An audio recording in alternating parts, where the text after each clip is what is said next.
Hi everybody, my name is Ramat Ahmed and I am a strong supporter of Dr. Bola.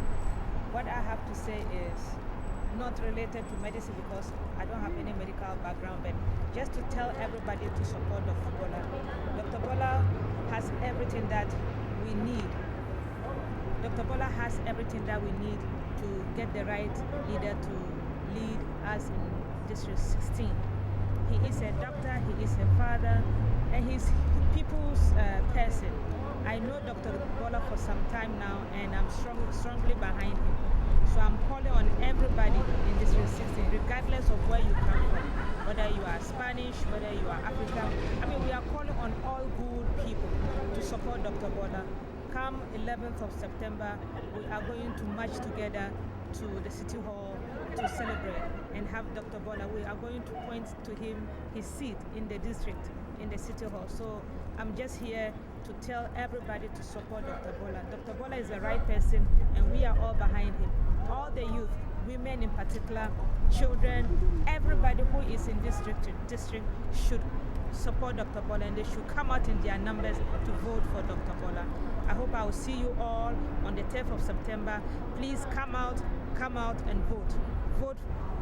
Vote for Dr. Bola. Thank you. Thank you, Wajarama. Now, without further ado, we're here again for Dr. Bola Amatoso to unveil his plan for health and wellness at the council concerning this district, and I'm sure concerning all New Yorkers. But now I just want to, before I bring Dr. Bola, I just want to remind our audience, when you go to the hospital for emergency situation, you are not saying, oh, I need a doctor to be Christian or Muslim or this and that. You want the best qualified doctor to help you. If you are in a legal system, you need the best lawyer. If you want a good representation, you need Dr. Bola. Now, briefly about the United African Coalition that happened to endorse Dr. Bola. We are not a religious entity, meaning that we are not choosing a candidate based on religious identity. We are not ethnic entity. We're not choosing a candidate because of his ethnicity. We are not cultural entity. We don't choose a candidate because of his cultural affiliation. We choose a candidate because of his or her qualification. And going through 7 months of qualifying the candidates that are running for District 16, the United African Coalition came to the conclusion that the best possible candidate for this district is Dr. Bola Amatoso in all areas: health, wellness, economic development, small businesses, immigration.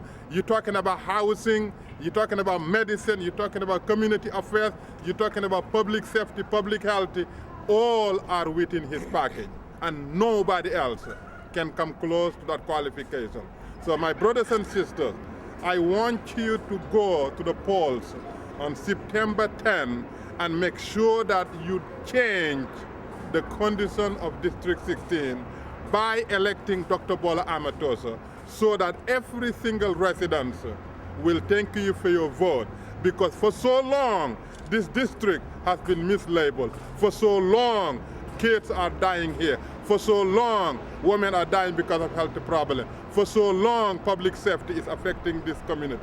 For so long, poverty. For so long, gang situation. For so long, failing schools.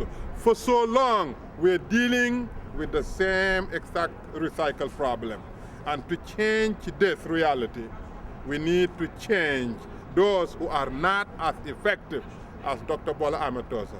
So with that, my brothers and sisters, I want you to join me and join all these people behind me to give the mic to Dr. Bola Amatoso, so that once and for all, he will make sure that medically this district will no longer be at the bottom of the 62 New York State counties, which it has earned for the past 3 years. So join me to welcome our next city council person for District 16, Dr. Bola Amatoso. Thank you, Sheikh. Thank you. Well, good afternoon. Good afternoon. How are you, everybody? Well, Thank you for coming out this wonderful day this afternoon. Let me say this up front. Well, as you have said, Dr. Bola, New Democrat for City Council, right? yes. And that is me. Well, two things.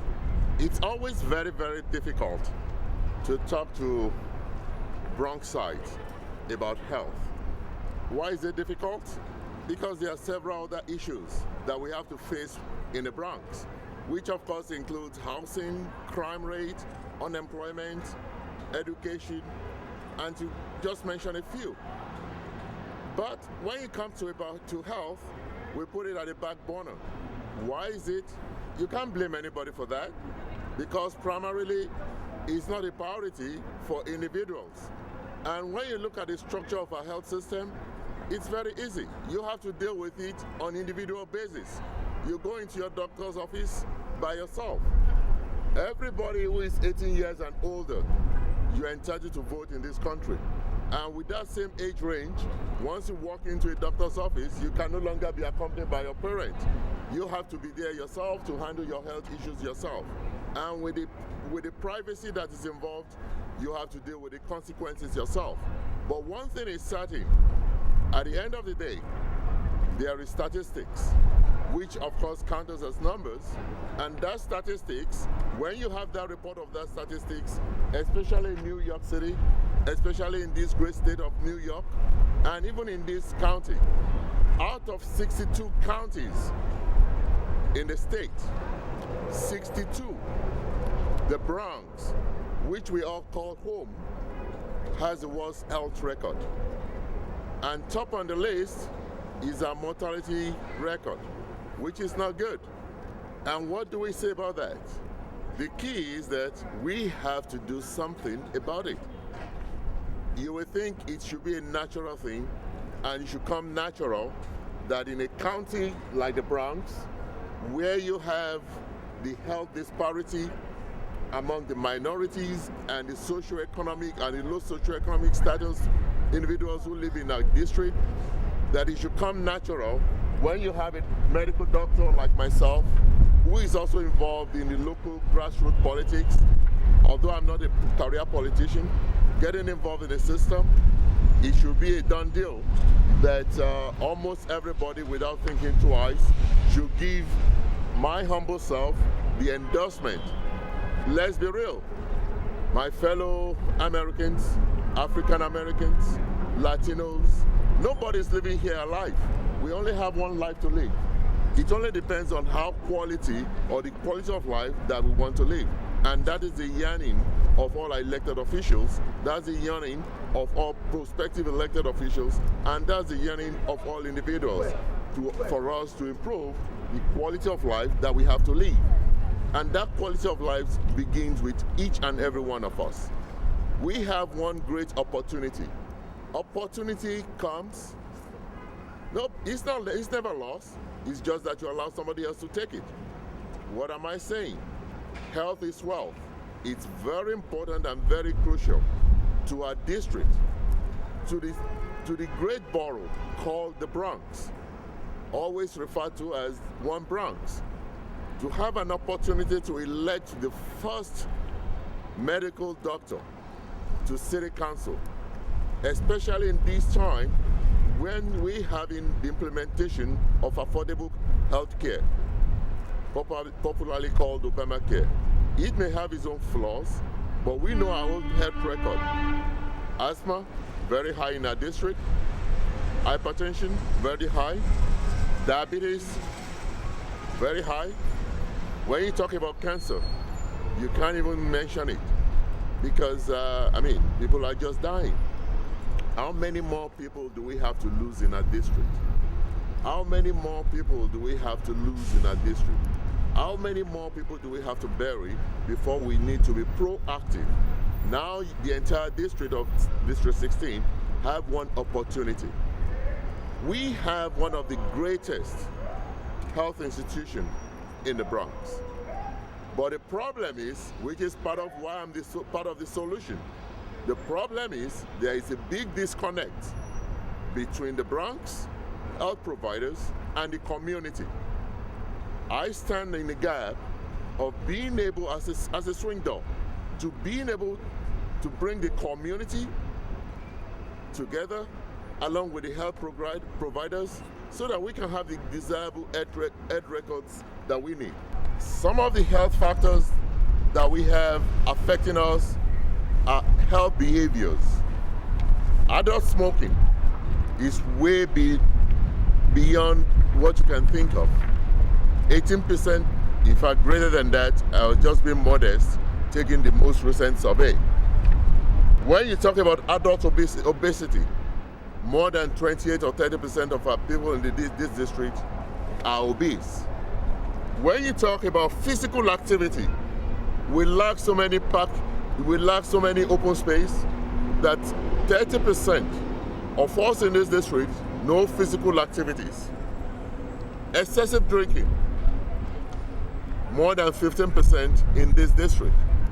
And that translates to having so many special needs buildings, so many special needs programs. When you talk about motor vehicle crash, we are not doing any better at all. In fact, the worst of it all is teen pregnancy. Teen pregnancy in our district is well over 45% compared to others. That is not something we should be living through for the next 4 years. I started by saying that nobody lives here alive. We only have one life to live. But we should all be concerned about premature death. What does it entail? My young son here just talked about juvenile diabetes. There are so many things that are avoidable, and that is what translates into premature death. In this district alone, we do have an average of 748 premature deaths yearly. They are avoidable, and that reduces the life expectancy of those of us who live in this district. Do you think legislation alone can do it, or career politicians alone can do it? You need somebody who knows about the system and who can effectively bring a meaningful change to our district when it comes to health.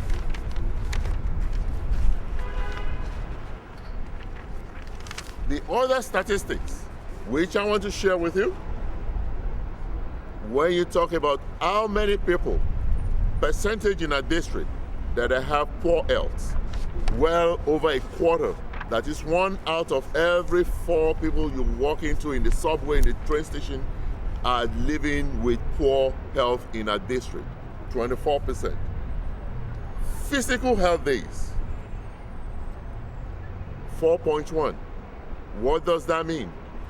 Meaning that on average we have 7 days a week. In a year we have 200 plus days.